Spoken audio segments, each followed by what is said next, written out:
welcome to Divinely Dosed. I am Rachel-Justine, and this is a life beyond your drunken dreams, a life on purpose and empowered, a spiritually intoxicating space where we let spirit-led people who want more in to live a hot, holy, and whole life. And today we have an amazing activator, genius woman who is here to inspire us in ways that we don't even know yet. This is Renee, and she is coming in with this iconic woman energy, and she's going to touch us, bless us, and totally activate us in something that is going to shift us from the breakdown through the breakthrough. So when we're on that edge, when we're ready for something different from a job, from work, from a career, this is going to be the opportunity that we get to see how this works, what we can do, when to activate, what to shift, what to change, and then also how to feel just totally supported. Because sometimes I know when they're in the breakdown, it feels isolating, it feels alone. And so today we are creating a community through your ears with us in this conversation. Let's bring her on, Renee. Hey, Rachel, what a beautiful intro. Oh my God, I'm so fired up. I'm so activated. Yes. Thank you so much for having me on today. Oh God, I'm like, as we were talking before we actually like officially hopped on right now, it's like my mind is like going like bling, bloom, bloom, like, ooh, what am I going to share today? So I can't wait to see what comes out of my mouth because I'm excited. This is great. I'm excited too. And so firstly, let's like bless the listener right now and say you're about like this listener, buckle up because you're about to have your heart cracked wide open. And right now, Renee, I want you to tell us, I want you to let us in. If you could boop, like wave your magic wand and tap the listener, tap me, tap us on our hearts and tell us something or give us a download, give us a message. What are they going to receive? What are they going to get right here today? God, well, today you're going to be awakened and activated. This is what I'm here on this earth to do. I know this through my heart and soul. This is what I am meant to do in my life is to make yourself question like, are you truly living? Like, what does living mean to you? And are you truly doing it? You should be joyful. There are, of course, are moments where we have ups and downs, and that's life, right? Like the duality of it all. But ultimately, do you feel happy with yourself? Do you feel happy with everything you do every single day, from little things to big things, the way you're showing up for your partner, the way you're showing up for yourself, the way you're showing up for your children? Is that who you want to be the rest of your life? Are you truly living? Because I feel like in this world, we are in such a time where there's so much noise. There's so much inundation of other people's thoughts, ideas, and then we start to forget ourselves and our own. So I want you to ask yourself right now, is what I believe to be true actually mine? And am I living my life right now? So I just want to like start with that and for you to just like reflect upon this because I feel like this isn't something that we tune into until something hard happens in our life. But why does something hard have to activate us? Why can't we just be activated right now? Oh, I love that. I love that. There's something that we say in my spiritual community that's like, oftentimes we think we have to move at the speed of pain, meaning like, I won't change or I won't develop or I won't choose something different until the pain becomes so much that I can't stand it anymore, that I have to change. And it's like, what if I moved at the speed of trust? Like, what if I moved at the speed of, okay, this discomfort or this desire for more or change or growth, what whether that's in spirituality or love life or business or in sexuality or sobriety, like there's so many pivotal times that we can be like, okay, this is no longer working, or I want to shift it, I want to lift it up into love. But I don't have to let it get to the point of breakdown. I don't have to let it get to the point of like, oh, this is so unbearable.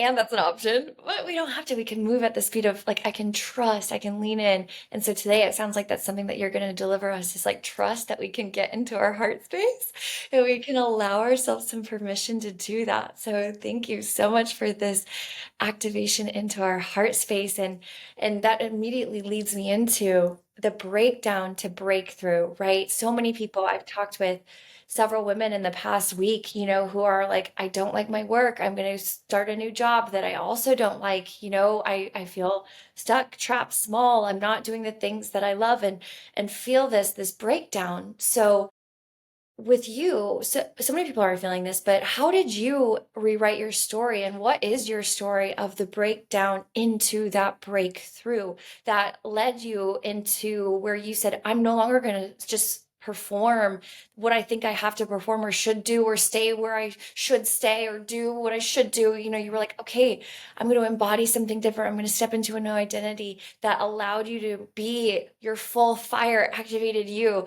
What's that breakdown? What's that breakthrough in your Yeah. story? Oh God, I love this question. And of course, my mind is like a ping pong ball right now because I'm like, oh, there's so many I could share. So I'm going to share the ones that I feel like are the most beneficial to whoever's listening right now.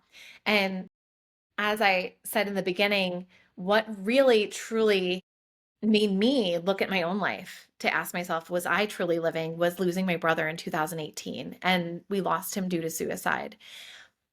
And when that happened, it was a crazy time. I was living in Raleigh, North Carolina. My soulmate and I were about to move to Raleigh. Sorry, we were living in Boca Raton, Florida at the time, and we were about to move to Raleigh. And he was actually supposed to move in with us. We had an extra room for him, and I just remember being so broken after that happened and feeling like, why did he not feel like this life is worth living? Like, why? Mm, And he left a note for us. Thank God. Thank God there was that, somewhat closure to have with him. But he simply said in the note is he just felt like an outcast, like he wasn't meant to be here in this world, right?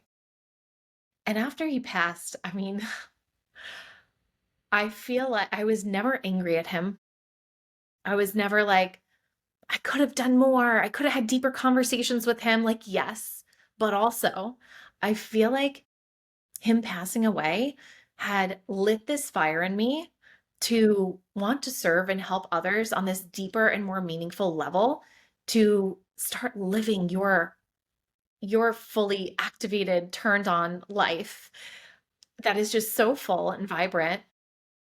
And if he wouldn't have passed, maybe I would have never realized that. Because at that time, I was in the beauty industry. I was working behind their chair, taking, clients for cuts and colors. And I was doing bridal hair on the weekends. And I was also collaborating with a lot of brands and starting to do bridal hair education. So, I mean, I was doing a lot, and I was very burnt out at the time. So I feel like when I lost him, I started to filter things out in my life that I didn't truly enjoy. And I asked myself, am I doing these things out of fear? Am I doing these things because I think that I have to do them? Am I doing these things out of scarcity? And if they didn't pass my checklist, I filtered them out. So that was the time that I went all in and I became a world renowned bridal hair educator. And that's when I started my legacy. That was the breaking point. That was the breaking point for me, to look at everything in my life and be like, okay, he didn't feel like he was meant here in this world. How can I anchor into myself and make myself feel so completely whole and tapped into to my true essence, because this is what I'm supposed to share with the world. And that was it. That was that moment. my heart feels so much for you. And I know that a lot of listeners here, a lot of people, are here not just from recovery from drugs and alcohol, but from this hopeless state of mind and body, where they've been at that door of, do I step through this door and do I leave this earth and this planet? And you're carrying such a beautiful message with you that's allowed you to take something that it doesn't totally make sense. It's this very obscure and deeply emotional, state. And then you got to see like, oh my gosh, how much longer can I deny myself of truth or of living something that I want to peel the sheets off of my bed in the morning, however it looks to you, but like wake up and feel inspired to move towards. And a lot of people here, and so like in recovery, when I'm talking to people who are in these rooms, like a lot of times what we say is like our disease, it wants us dead, but it will settle for fill in the blank. And it's this soul separation from wanting to participate in life, and for whatever reason the way that it is. And one of my saving graces, because I've been at that door and I've had that moment and had to make, well, I didn't get to make a decision, but my faith in divine like gave me another opportunity, and I'm so blessed for that. But one of my saving graces was when I showed up at a Tony Robbins virtual UP. It was his first ever virtual UPW. It was 2020 pandemic, and it totally changed my life. Any like stepping inside of a room where someone has walked through something that they're now carrying a torch that's lighting the way, that those moments, every room that I've stepped in, every coach, every podcast, every seminar, immersion, retreat, it was a saving grace for me. It gave me a lifeline and it gave me a path. It was like, follow this and you will want to not just live but to love the life that you live. And from what you just shared, I know that that's the torch that you're carrying. And I'm just so glad that we get to bring this message to someone who truly, like, this could be touching someone who's like, I'm at that door right now. And now I'm hearing hope. So thank you so much for your courage in bringing this to us today. I really want to thank you. Yeah, it's just something deep on my heart that I feel like is the message to share with the world. And with his passing, I know it's saving other people's lives because I wouldn't have this story to share. So as upset as I am that of course he's not here in this world to be an uncle to, my kids, and um to just bring his smile out. Like, he had the best smile, the most infectious laugh. And ironically, he had Carpe Diem tattooed on his chest. So I said, I'm going to show others Carpe Diem. Like, every damn day, you're going to seize the day. And he even had a lighthouse like tattooed on him. I'm like, isn't it ironic? Like, now I'm the beacon of light for him in this world. I'm getting Mm. goosebumps. Wow. Wow. Oh my gosh, I didn't expect this story, so I'm just thanking you so much for your vulnerability and honesty. And so like bringing this message now. So, all right, let's speak to that person who's like on that edge, right? Like a lot of people who are listening here today are in recovery, but not necessarily from drugs or drinking, but from people pleasing or self-doubt or fear or faithlessness, like not having that permission, like just feeling like absent of what the next step is. They're on this edge, and or they're in this recovering of, I know I'm a recovering people pleaser, right? Like these old modalities of living. And so what is their way? You said unlocking your genius. I'm like, what is unlocking their genius? And how can someone who is recovering from whatever it is that they're recovering from, right? They're wanting to step into something new, but like, how can they step into unlocking their genius? And what is their surefire way to activate into that new identity? Love, love this question. So, first of all, I'm going to share something that literally changed my life this past year. I'm a recovering people pleaser, a procrastinator, high achiever. Like, I'm the first of 5 kids. Of course, I need to do it all. Like, it's embedded in me. All the things. I love that. Who else is like the oldest child in here? Maybe. I love it. I always love to know who's. Yes. I mean, hello, cultivating leaders, because I've been one all my life. So, the thing that helped me back in September, this past September, I had my first breathwork session. And with that, those of you who have done breathwork before, I'm just going to switch my chair around. Those of you who have done breathwork before, we get downloads. We have things that come to us from past and little moments that come up.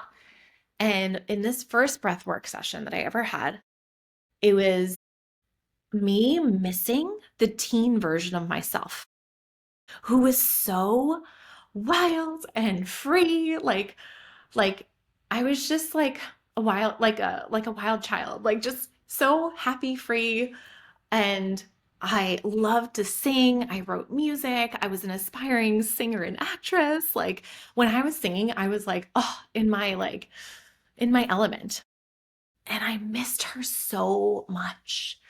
And I realized in that moment how I wasn't even like listening to music anymore. I wasn't Mm. singing anymore. And it had been for a while. And I said, like, I miss her so much. And this is going to get to our further conversation about the breadcrumbs of your life, the puzzle pieces of your life. So, this puzzle piece of my life was me being so like just in my pure essence when I was singing and just like in my element in that way. So I said, "Oh my God, why am I not listening to music? Is it because I have 3 kids and I just want silence? Like, is it because I'm so up in my head overthinking and there's so much noise all the time that I can't like relax and like listen to music? Like, why am I not doing this?" Right? So I started to be more like aware. And then I did another breathwork session and it like unlocked this other thing, right? And it just kept peeling these layers back. And then I took my first it was like a 3 week course thing in somatics. And my friend taught it and I said, "Courtney, this is the missing piece." Like I was so opened up back to my intuition, which I had actually put myself in this shell, this protective shell, because when I was wild, carefree, and all that, I was also very intuitive, big heart. And with that, you get taken advantage of, especially when you're young and naive and all that, right? So I had the lack of boundaries. I had the people pleasing tendencies. I was in an 8 year long narcissistic relationship with my ex who was emotionally abusive. And I didn't realize how bad it was until I was out of it. And I had all these scars and wounds, right? So that first breathwork session opened it up and was like, get back to yourself, get back to your essence, get back to your intuitiveness, because now you're ready.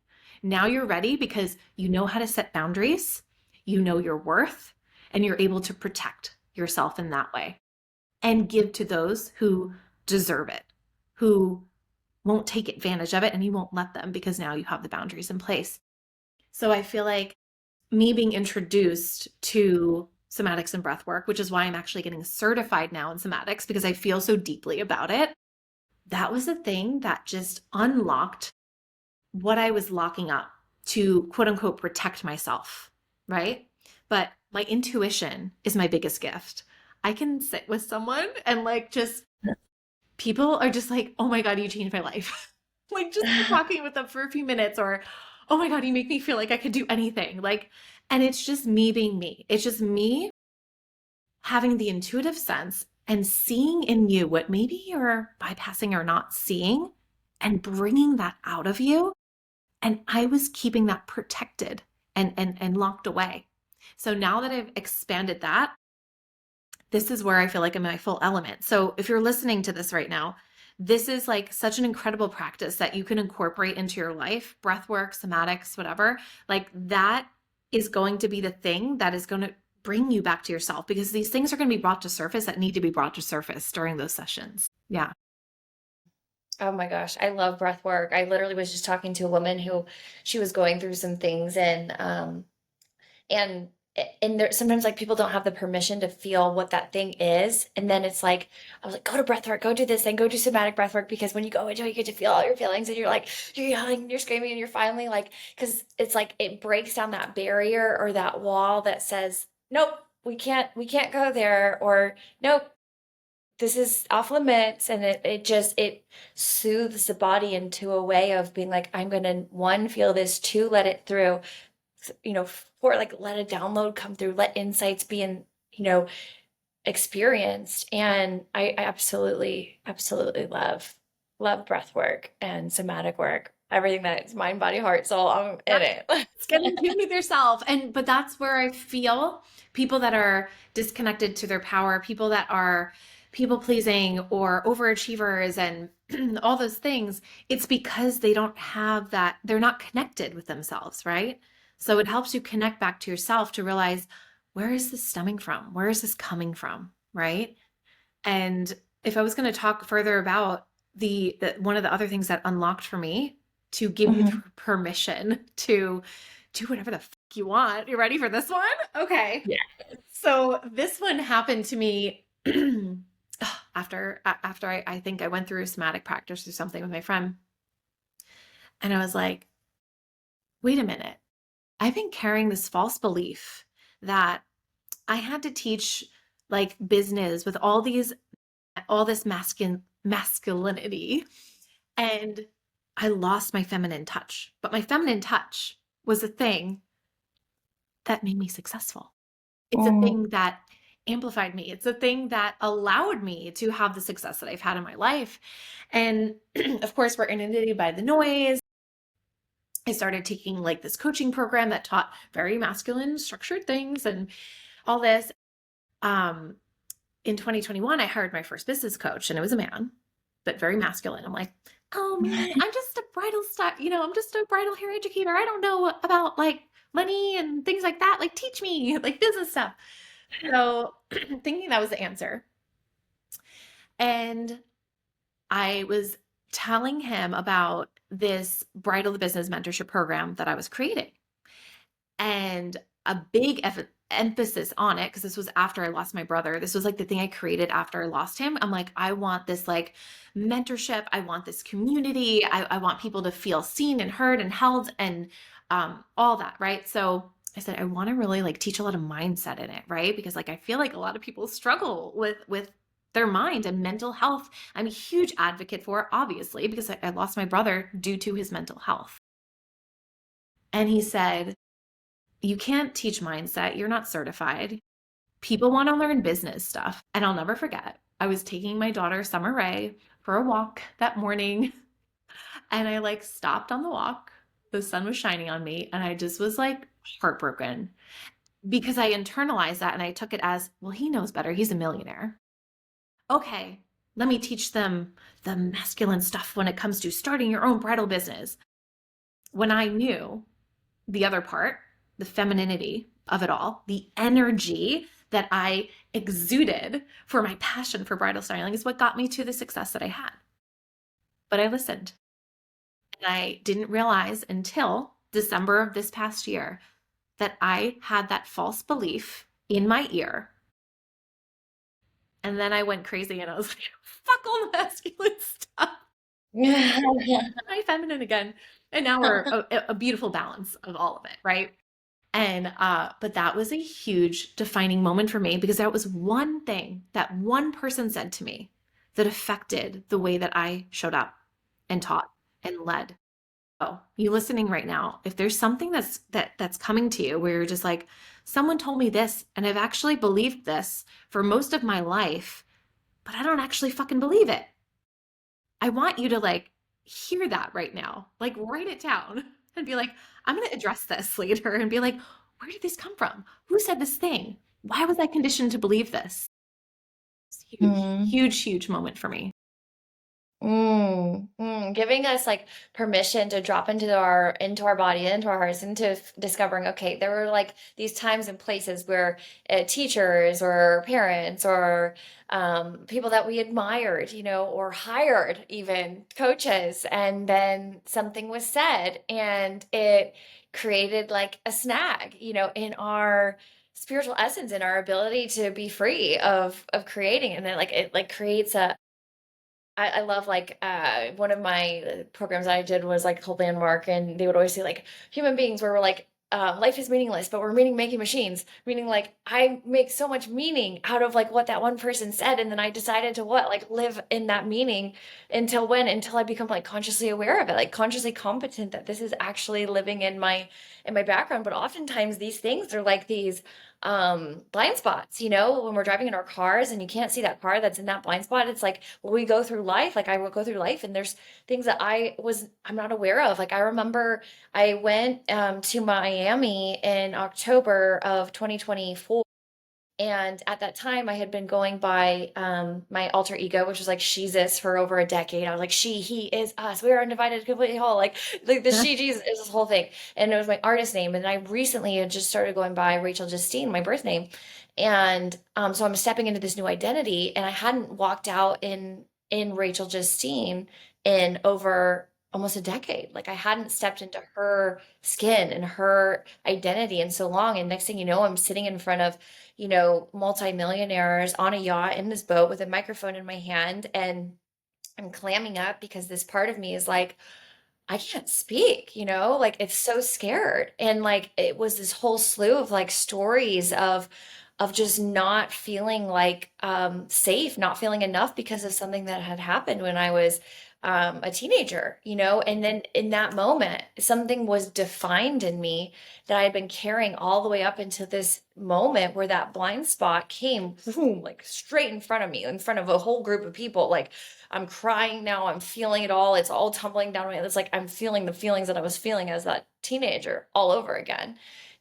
And so this sounds like something that you maybe work with is maybe helping people to be like, okay, we've got these blind spots, we've got these things that are running in our heads, and though yes, I love like the feminine, and I love Tony Robbins too, but like Tony Robbins will say like literally like get in your head, you're dead. Meaning if I live in my head and all of these stories and all of this stuff, I'm it's going to like kill me off, kill off the joy, kill off the life, kill off the experience, kill off the growth.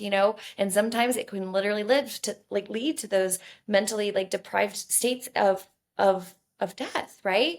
So wow, like this is serious stuff. It's serious but spiritual, but it's also super fun. So it's like, oh my gosh, there's all of this, and you are guiding us from our head to our heart, right? You're like, this is something that you initially like, you like slapped it on there like heart led, like okay, like tell me about that, right? And so what is a way that, and maybe this is your give, but like a way that a give for us today to get from our heads into our hearts, or to get, you know, for them, for all the listeners, for the listeners right now, who maybe is on that hamster wheel of thoughts, is in that space of in the breakdown, in the story, in the blind spot, in the, not being able to progress or move forwards, they're on the edge, but like a give that you can give us right now that could radically shift them and get them into their heart, like finding their turn on, finding their essence, and moving away from that stagnation that can happen in our lives. Yeah. Oh, okay. So let's do like a little we'll like close our eyes for a minute if you're listening right now and just breathe in for a minute. Okay. Now I want you to go back in time where you felt so free. You felt like ultimate joy, like you were just being you. You were doing something, you were being a certain way. Maybe you were with a certain friend or partner, but it's when you felt like the most free, the most out of your head and just you. The moments where you're like, this is me, right? We all have something where there's this fire in us and we're like, I know this to be true. Why? Because I feel it. I want you to like feel that. Like, I know this to be true. This is who I actually am. And I want you to like say it to yourself with like a smile because you know it. Like, you know who you are. You know who you are. I don't want you to think about anyone else that had told you anything different or made you believe anything different. I want you to remove that right now. All the stories, all the narratives, everything, strip it away and just be like, if I had zero fears, if I had zero experiences where I was pushed down or told something that I actually don't believe, like, and I was just so light and free and truthful with myself. Who am I? What lights me up? What do I absolutely love about myself? What is something that others have said they've loved about me? And I want you to just anchor into that truth. That is your truth. That is your truth. And this is how you rise when you anchor into that truth. your pure essence and being. And you don't say, but I heard this from this person, or this person told me this. No, it's just purely you. And take another deep breath. And I just want you to hold on to that part of you. And anytime you have any doubts or fears or anything creeping in, I want you to tap back into that part of you and take that with you moving forward. Love that. Wow. I would love everyone who just listened to that, if you can and you're not driving, to jot down what just came up. Like, what was the words that were spoken? What were the things that you were doing? Write it to invite it, send it to a friend as an accountability buddy to say, hey, I just discovered on this podcast that from Renee. I'm like, this is your challenge today. I want you to go do this. I want you to email, like, send this via text, like to one of your BFFs, family member, whatever. And I want you to send it now. Like, write down what did they say to you and be held accountable. Like, hey, when I'm down in the dumps and I text you and I tell you that, I want you to remind me of this.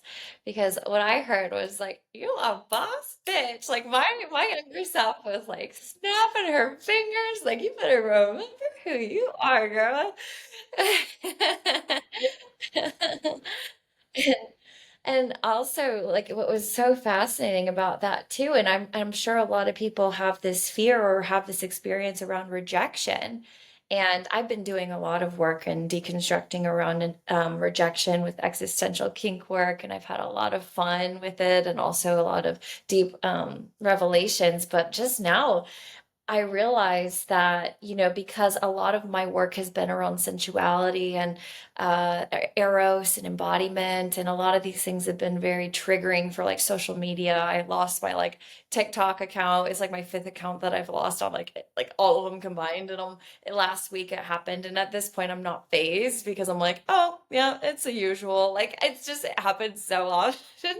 But what I recognized is that at first that used to really bother me, and it was attaching that rejection wound that I think, a lot of us have. Is like, oh, I'm not accepted in society. Like, who I am and what I'm here to deliver and the medicine I'm here to share with people is so shamed, so taboo, so withdrawn, so off limits that it is not allowed. Like, I am not allowed. I'm rejected. So I took it so personally.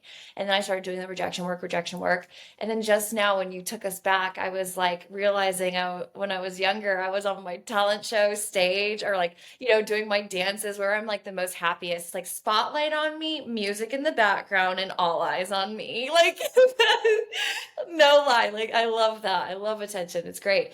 But what I realized was, like, when I would do those talent shows, was like the songs I would submit would always get rejected. They're like, this is too sexy. This is too this is too that. And it just dawned on me, like, this has been happening for a really long time, you know? This rejection, this story, this thread. And so thank you for taking us there and delivering us that ability, and how beautifully done that you had us drop in, and there it was, that moment or that time, and we reclaimed it. So you're not just like a heart-led leader, but you're also like a time traveler, right? We just time traveled, we reclaimed our past, we're now living in a new timeline now because we freed up that story from the then, and now we can truly live now. Yeah. So thank you for that. Yes. Oh, I'm so glad that activated that in you. And it's so funny. I feel like we were very similar, younger. Like, look at me. Like, my dad would always like jokingly be like, look at me. Like, like joking, like, yes, dad, I do like attention. Like, so what? And the stages, like, being an aspiring actress and singer, and just like that was just me. But it's like, but that's what makes this so beautiful and unique, right? Because that's not for everyone. Not everyone wants to be on a stage, right? So it's like looking at yourself and being like, what are the things that are just like so natural for me where someone else is like, what? Like, you'll go speak in front of 500 people willingly in your public speaking class in college because it's fun for you. Speaking about deja vu, yeah, I'll do it. Mhm. Like, it's just me. Like, oh yeah, you'll say bye and quit this job because you felt like you don't want to work there anymore. You want to go do your own thing and start your own business. Hell fucking yeah, I'll do it. And I did it. It's like some people are just like so afraid, and like when that that's like your superpower, these things are your superpower, the things where other people are like, what? Like, what did you do? Or you're so great at this. And because to you, it's like, it's so natural and normal, right? So it's so easy for us to be like, this is just me. Like, what is easy for me, right? But that's our fucking superpower. So if you can identify like the things where like maybe people have said to you in your life, like, this is so special about you, like this is something I walk my clients through too. Like I'm thinking about one of my clients right now. She has this fire in her heart to help and guide others. Like she has this thing in her. She has this fire. But I said the first phase of that, right, in being a leader is you have to be so embodied in yourself and so anchored in yourself and your truth and your superpowers and all of that and your genius. So one of the hard things that she's having right now in creating, her mission and her movement and all of that is first believing in herself, right? So I said, okay, if you can't identify those things, like what have other people's identified in you that make you wonderful? Well, they've said, I'm a great friend. I hold space for them and I really listen to them. And she starts going on and on. And I said, that's a fucking gift. Mhm. Not everyone, first of all, is so willing to give that space and time to others and allow them in to be seen, heard, and felt, right? Sometimes people are just selfish and like, I don't like, oh, I'm half listening to you, right? I was like, that's a gift. For you to be called an incredibly loyal friend, like, that's a gift. Like, so she started to like see these things about herself. And I was like, well, there it is. You're a heart-led leader who is going to have like a mentorship for others so that they could feel safe, heard, felt, and whatever, right? Like that's the beginning of it, right? And I feel like so often people feel like they have to like overcomplicate things or be like, what is the big defining thing that makes me stand out? And it's like, it's all these little things combined. Mhm. It's not just one thing, it's all these things that make you you. So that's a practice I have people do is like in client testimonials. I'll be like, go through your client testimonials. Those are your gifts. What they're sharing. Yeah. What they're sharing. When Yeah. someone's like, oh my God, you make me feel like I could do anything. I know I'm a fucking activator. Like, that's my gift, right? Like, look at your client testimonials. Look at things Mm. people have sent you, messages people have sent you. Extract that. What is that? It's right there. It's right in front of your face. And so often we don't see it because we're comparing ourselves to someone else who maybe has the gifts that we don't have. But that's not meant for us. Our gifts are our gifts. Oh, I love that. I'm like my brain, I'm like going like squirrel, like, oh my gosh, that's so good.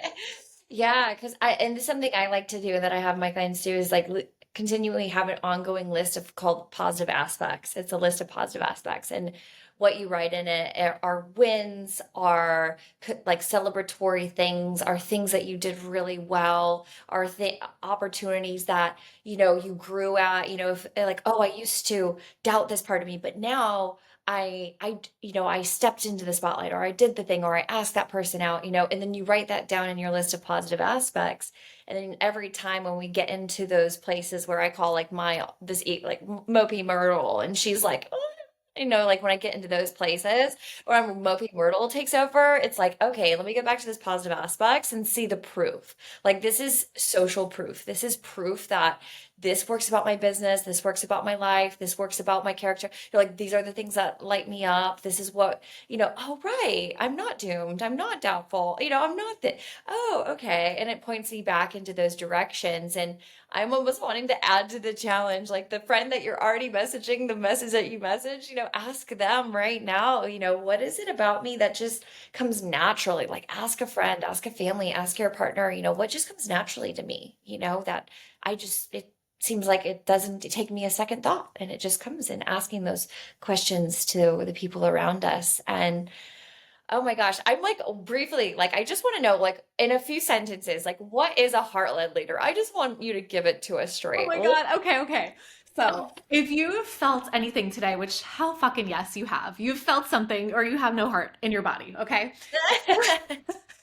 A heart-led leader is someone who is so dropped into their pure essence and being. They have this like fire within them and know whatever it is, whatever their mission is, whatever their heart-led vision is, it's happening and it's going to happen because they have that fire within them. It doesn't matter anything externally that's going on. It's like that thing where you're just like, I'm going to keep doing it. I'm going to keep doing it. I'm going to keep going. It's like this fire that you can't even explain it. It's just there. Mm. It's just there. That is a heart-led leader, is they don't allow anything external to get in their way of what that is. And they are so deeply rooted in themselves, because I truly believe a leader who is connected to their mission and vision and connected to themselves being like the best, most highest, like fulfilled version of themselves, like imagine how much you can pour into others being so whole, right? Like that's what a heart-led leader is. I love that. I love that because it's like it should be a heart-led leader. It's to really have courage to be able to walk through life because life can feel lifey, life can feel wild, life can be all these things, out of our control. And it's like, okay, all of these things are out of my control, but there are these few things that are, right? Like serenity to know the difference, right? Like Wait a second. Do you want to see something yeah, for when we share this in the video? Okay. Look at this Chinese tattoo on my neck. Guess what that means? what? What? Serenity. The serenity prayer. Yes, because that is like my life. Like, that is like my thing in my life. It's like the wisdom to know the difference. What is in your control and what is out of your control. There is so much fucking power in that. I got it tattooed on me when I was like 19 years old. Like, and it was then, right? When I was more in my pure essence of me, when I got that tattooed on me. And not really thinking of it like years after. I'm like, oh, let me just get this like tattoo of this. But like how much deep meaning it has now. Yeah, Hmm. it's wild. Yeah, it's amazing because it's like it's truly like to be a heart-led leader, we have to know like, okay, I have to let go of the things that I don't have control over because if I try to hang on to it, I'm gonna lose my mind. I'm gonna live in my mind. I'm gonna get in my head, and then what? I'm gonna like it's not gonna work. It's gonna be exhausting. I'm gonna burn out. I'm gonna not live a true life. But if I can just control what I can control, which is my heart, which is my love, which is my actions around that, which is choosing that, which is making decisions that empower me and ignite me and get people in my corners, like those things I can have the power to choose a coach. I can have the power to sign up for, an offering. I can have the power to put myself and surround myself with people who inspire me. I have all those choices and those options. And yeah, so I really love that. And now I really want to answer, I want this question so much because I think that being a heart-led leader and stepping into this, like people oftentimes, like I remember one time, I remember my dad sat me down and was like, he's like, Rachel, why don't you just like have a normal life? Like, why don't you just have a normal life? And it just stuck with me. Like, it didn't become one of those things that I started to pursue, but it was something that I had had enough foundation of. Maybe it's normal, but maybe I just live a life that just is so exciting that you don't think it's normal or that that is true to me. And so I think oftentimes, and what I could see though in his eyes was him arguing for his limitation, was him saying, I have been living a normal life. I've been living the life that I thought that I should be living or doing, that maybe I want more. And so speaking to people, right, we're on this edge. We want to be heart-led leaders. And not only that, if you're already in your heart, but you want to like continually grow, there's these moments where I think we can bump up against feeling guilty for maybe wanting more or feeling that they should just be fine. Like, oh, I have my kids, I have my husband, or I have this job and it pays the bills and and I have this relationship and I should just be content. I should just be grateful. I should just be, and maybe feel guilty for yeah, wanting more visibility, wanting more followers, wanting more happiness or joy or wanting something to change. They feel guilty or bad about that. So how, if you've ever felt that, how did you move through that? And any message that you have for anyone who is faced with that right now, or maybe has a story or a blind spot that is telling them, you should just be content. Like you should just be fine. Yeah. Oh, Yeah. I love this. And I like that flashback of like your dad telling you that just went back to my flashback when I told my parents that I'm not going to college and I'm going to be a singer and actress. And they're like, don't put all your eggs in one basket. And then I went to cosmetology school in high school because I'm like, okay, that's whatever. And I did actually end up going to college. But anyway, okay. So, okay. Wait, go back to the question again. So guiding them Feeling. through when like okay, the conditioning, right? Of like the norm, like the normal life. And actually this goes to the story of like a thing that I uncovered with one of my friends who I walk her some things as a client sometimes. Like we both do it for each other and it's so wonderful. And she was like, I was like, it's all in who you surround yourself with, right? Like your environment affects you massively. If you are not around other people who are equally as lit up about their work or their job, like it's natural that it's going to bring you down. So first off, find a circle to be in. Find a circle to be in. Invest in that mastermind. Invest in that program where you know you're going to have that community support and be around other heart-led leaders because that is so important because then it's normalized, right? Then it's like, of course you're making, whatever X amount per month. Of course you're hosting retreats. Of course, whatever the big dreams. Of course you're writing a book, all the things, right? To be honest, I always felt it in me that I was meant to be famous. I was meant to make a lot of money, even though I came from like I don't know, like we lived in like a 100-year-old house. I was like one of five kids, like very tiny home. My dad worked. My mom was a stay-at-home mom.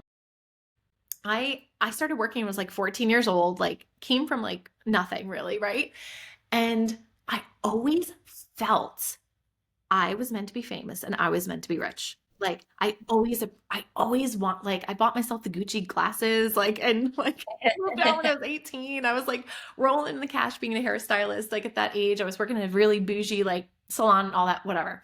So I always felt this. So like maybe you listening right now, you feel like that. You feel like I know I'm meant for more. That's what a Hmm. heart-led leader is. Like you just feel like you're meant for more. And you'll know, like you'll feel it, you'll hear it, right? And then when other people are like, you're crazy, or like, let's not put all your eggs in one basket, or let's, be normal. Hmm. It's you're gonna have this like it's like two magnets like that are repelling each other, right? It's like you're always going to feel that. So listen to your inner knowingness of like, this is what I'm being called to do.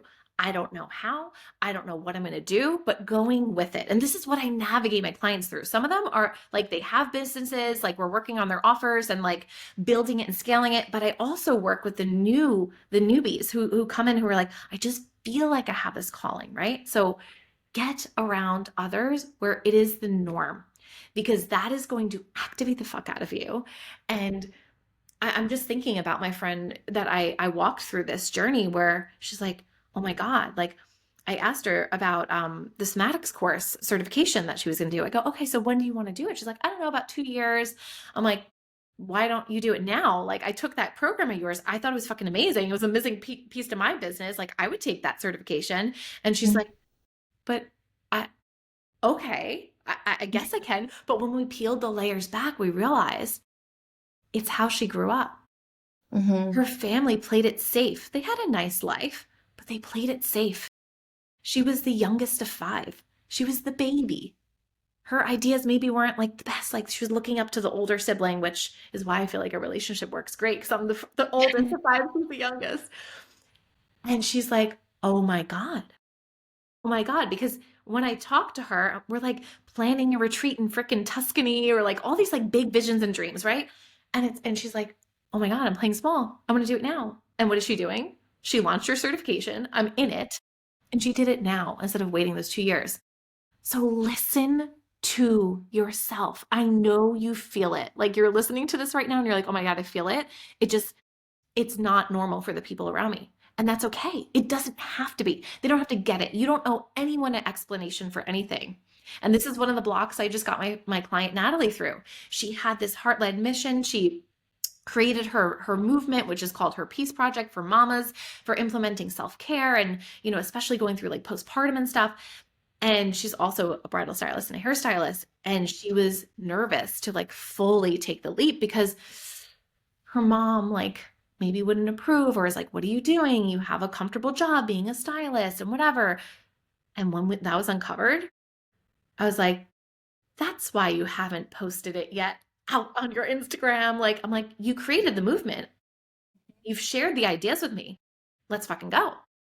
But as we dug deeper, we realized that is where she was holding back. So ask yourself, where am I holding back? And where, if I would shut out all the noise, am I being called to?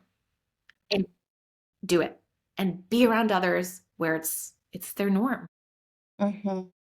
Yeah, nothing changes if nothing changes. And if I stay around the same people with the same thoughts, with no backing or support, or no different models to model off of, or anything, like nothing changes if nothing changes. And my life would have stayed the same. Like if every time I got hungry for something more. And I love, what you're saying about that, because it's like changing the environment is super true. And for me, it really took me to have this innate sense of desire. Like I had this willingness to introduce myself to new people, to like I got in the rooms, started hiring coaches, got in the programs, invested money that I didn't have to invest. Like I was like, okay, I have enough money for some food and maybe rent, and I'm going to use that money and I'm going to pay for a coaching course. Like that's how hungry I was to have people in my corner, to have different That's it. words whispered in my ear that supported me. And when I did that, my finances substantially changed. I had more money than I'd ever been before. I took huge leaps in my life, and it just continually to go up and up and up from there. But it And takes those massive changes, right? And also, I want to bring to surface, it takes the minor changes as well.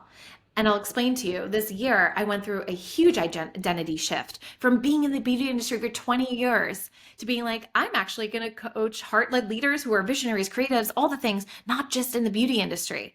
And my wall here, it was actually like a peach color pink. It had pampas grass and florals, and like, because I loved creating bridal styles with like flowers in them. So this whole office space was like in that identity. I gave away all my hair stuff, all of it. I gave it to a stylist, a baby stylist who's like so young and hungry to like learn. And I gave it away. I gave away all my hair accessories, all my products, all my tools. Gave it away. I released it, right?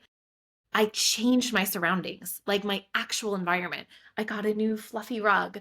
I brought in like this like very like romantic like European like elevated like kind of vibe into my space because I knew I moved my desk. It's now like in the back of the room so like I can see the full room. I feel Mhm, like I'm a different authority.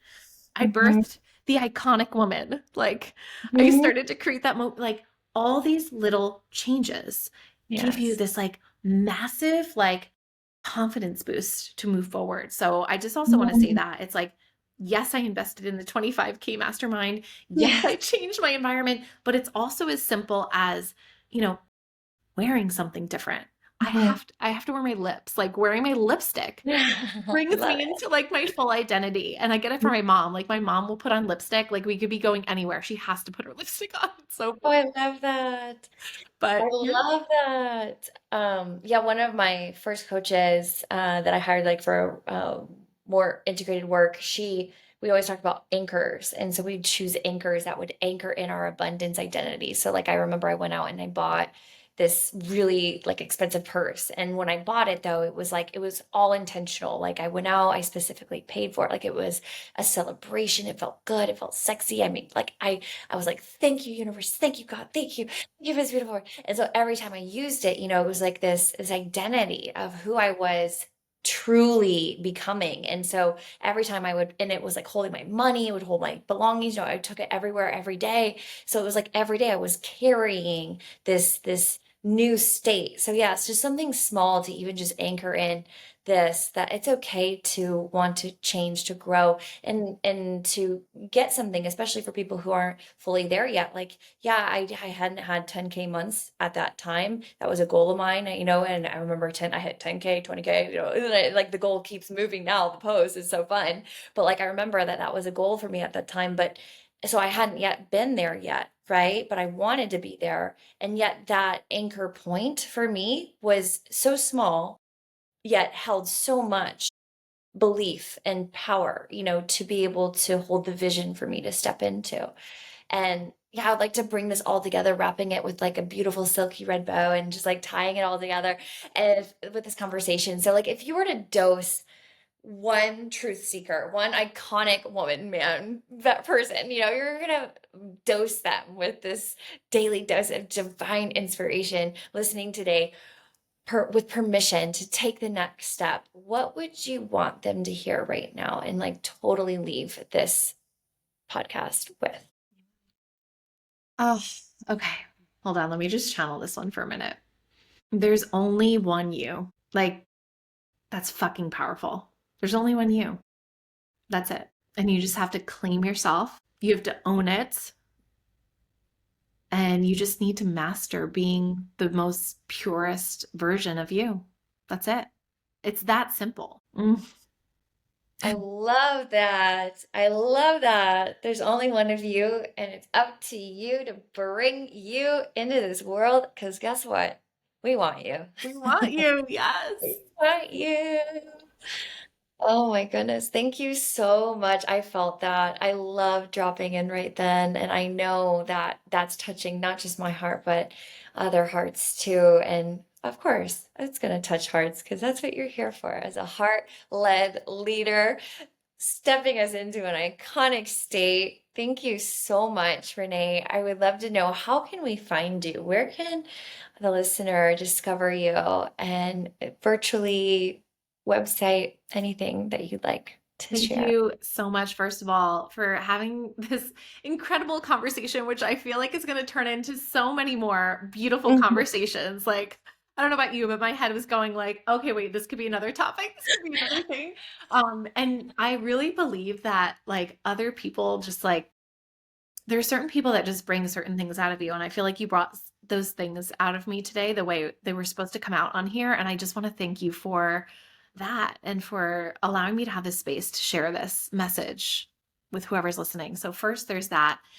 And to find me on Instagram, you could find me at exo Renee Marie. Very simple. And the same thing, it's exoreneemarie.com for my website. And please, I would love for you to share what we went through. Like I was at the beginning, middle-ish of like what came to you when you had that like flashback in time of like Mm. who you were, like what lit you up the most and activated you the most today. I just would love if you could share it with either Rachel or I in our DMs.